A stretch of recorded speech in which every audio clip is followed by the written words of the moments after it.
end today. The court is going to order 90 days of conditional jail to start immediately today. You'll be taken up right now. 90 days conditional jail. Can I get one more? Nope, you're all done. I gave it to you on February 19th. No. You're all done. 90 days. Come on, I'm just getting my stuff together. I've been doing. I gave you leniency on February 19th. Give me a chance at least to. I gave you a chance. I know, but 19th. Please, come on, please. I gave you your chance Judge, on February 19th. Please. You have not done your AODA since I sentenced you, Mr. Flannery. You said about the AODA. When did I sentence you? You said about AODA, remember you said we're going to just put that aside right now and worry about the other stuff. We'll worry about the other things. Okay, so I'll do the AODA. Nope. I'll do the AODA then. 90 days. I'm signed up to do my GED. Your Honor, please, come on. 90 days. No. Come on, please. 90 days. 100 days. What? You just swore 100 days. What happens when you break a judge's trust? Benjamin Flannery was handed a lifeline. No jail, just follow the rules. But instead of turning his life around, he made one bad choice after another. Meth, marijuana, missed deadlines. And now he's standing in court begging for another chance. Will the judge show mercy? Or will his reckless behavior finally catch up to him? Stay tuned, because this case takes a wild turn. We will go on the record in the matters 20 CM 234, 21 CF 130, 21 CM 199, State of Wisconsin versus Benjamin Flannery. The state appears through DOC agent Leah Lineweber. We have Mr. Flannery in person as well. We're set here today for a probation review hearing. We were here on February 19th, in which the court did provide specific orders and conditions for Mr. Flannery to meet to avoid having conditional jail. He was serving some conditional jail or in custody on a warrant and facing conditional jail. At that time, the Department of Corrections had another individual, Gretchen Anibis, in your place, Ms. Lineweber. That is not the agent of record. You were on vacation. And so she had notes about the case, and there was a recommendation from your standpoint and Department of Corrections standpoint. But now you are back from vacation, and you can provide the court with an update on where we are now from February 19th and where Mr. Flannery is and if he is actually meeting the conditions of the court. He is not meeting the conditions of the court. He showed up on the 28th of February and he admitted to using methamphetamine. I'm sorry, I have to turn you up a bit. Go ahead. You want me to repeat? Yeah, no, you don't have to repeat, but okay. Can you bring the microphone just a little bit closer? During that office visit, he was told about the GED boot camp. He did fill out the paperwork while he was in the office, and we did email it to the GED boot camp to make sure it got there. He did come back on the 14th, and he was positive for marijuana, and he stated that it was not new use. But I did not realize at that time that he didn't test positive, or he didn't admit to it when he came into the office the first time. So I believe it was probably new use, but he was negative for methamphetamines at that time. He has not handed in any of the job logs, but he did state that he was hired full-time with his wife's uncle, I believe. He was told that he needed to bring in documentation, like fill out the days and the times and have the boss sign it, verifying that that's what he worked. And he was supposed to bring it to court today. And he has not. Okay. Probation violation. Benjamin Flannery's courtroom. Showdown. Benjamin Flannery was already on probation and under strict court orders to stay sober and fulfill several conditions, including maintaining absolute sobriety, paying court-ordered fines, completing his GED, finishing an AOTA, alcohol and other drug abuse program, submitting proof of employment on February 19, 2024. The judge gave him a second chance, allowing him to avoid jail as long as he followed every probation rule strictly.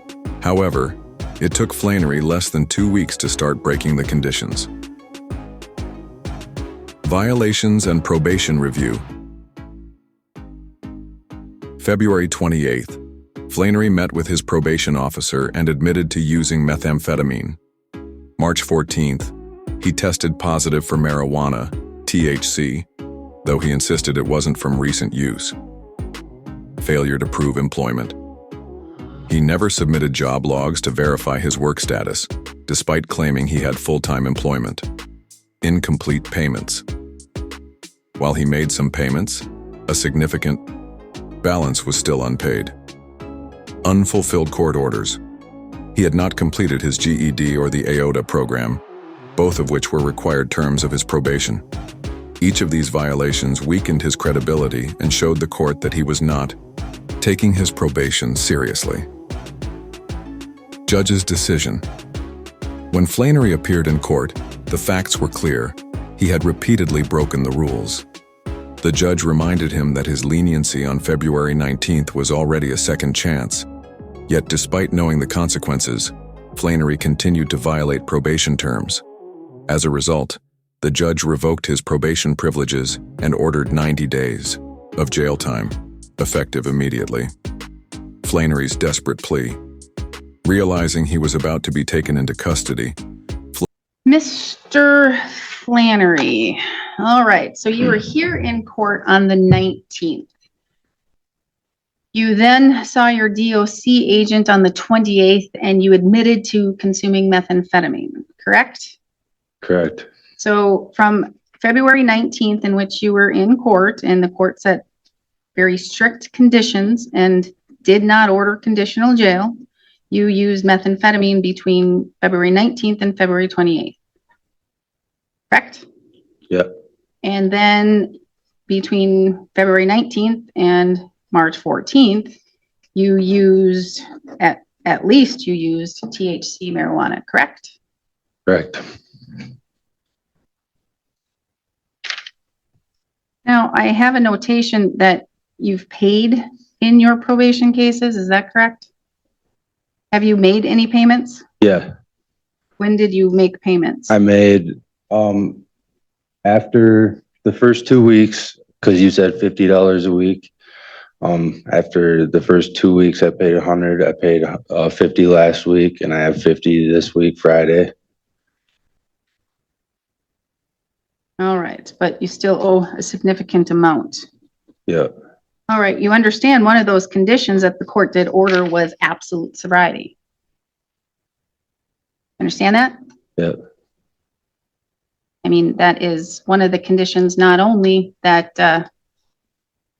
is part of why you were not ordered for conditional jail on February 19th, but that is one of the conditions for your probation. You understand that? Understand that? Yes, I do. Okay. And so now we have two admitted uses of not only THC, but methamphetamine. And we're talking February 19th to February 28th is not that long in time, right? Right. Ms. Lineweber, is there a recommendation from Department of Corrections? There was not. You don't have a recommendation? No, I'm sorry. I just assumed we would bring it to you and then you would decide what you Okay. wanted to do. Mr. Flannery, is there anything that you want to tell the court or you want to let me know? Yeah, I mean, the drug use, I guess I understand it was a rule that I broke, but it was more of a slip up, and I'm doing pretty good. Your eyes look kind of bloodshot right now. Yeah, it's windy and cold. I've been outside all morning. If I get you tested right now, you're not going to test positive? No.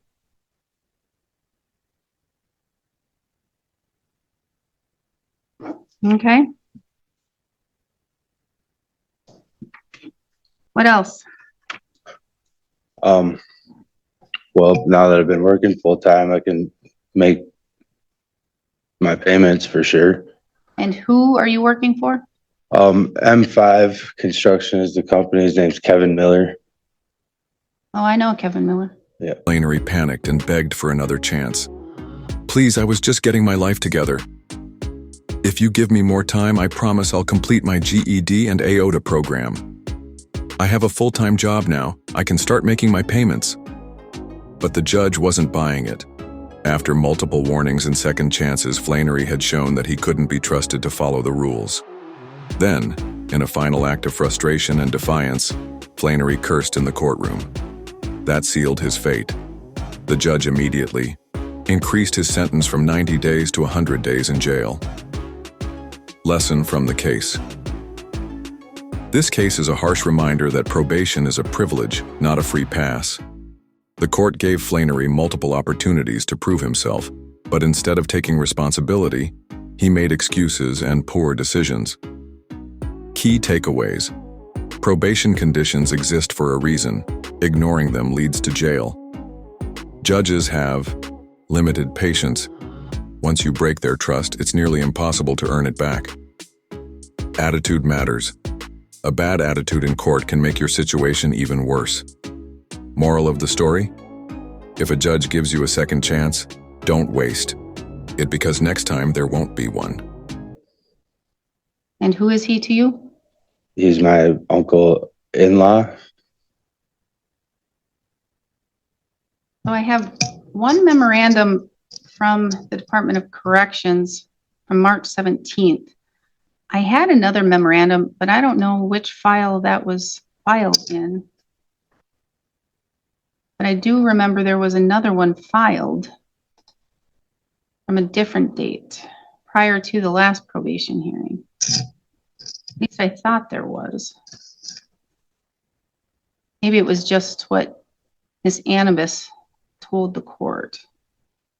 Did you file a memorandum prior to the last hearing? I did, requesting the hearing. Requesting the hearing. Do you remember what date that was? I do not, I'm sorry. Oh, that's okay. Oh, was that in December? It very well could have been. Yes. December 23rd, 2024 was a memorandum requesting a hearing. He wasn't paying his fines and fees. He didn't get his GED. He didn't complete the AODA. Oh, that's another reason. That's what we discussed, the AODA last time, and with the absolute sobriety. All right, anything else that you want me to know, Mr. Flannery?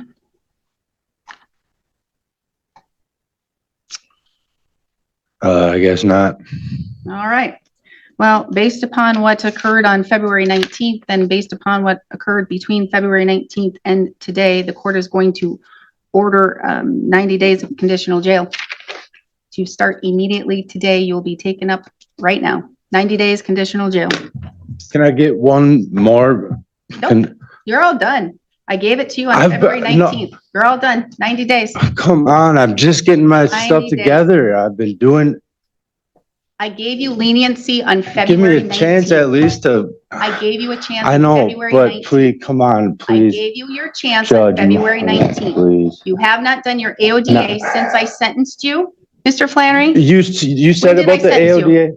When did I sentence you? You said about AODA, remember you said we're gonna just put that aside right If now and worry about the you're other stuff. clean. We'll worry about the other things. Okay, so I'll And you weren't do the clean and AODA. sober. Nope, I'll do the AODA then. 90 days. I'm Bring 'em signed up upstairs. to do my We're GED. adjourned. Your Honor, please, come on. 90 days. No. Come on, please. 90 days. 100 days. What? You just swore. 100 days. Right here.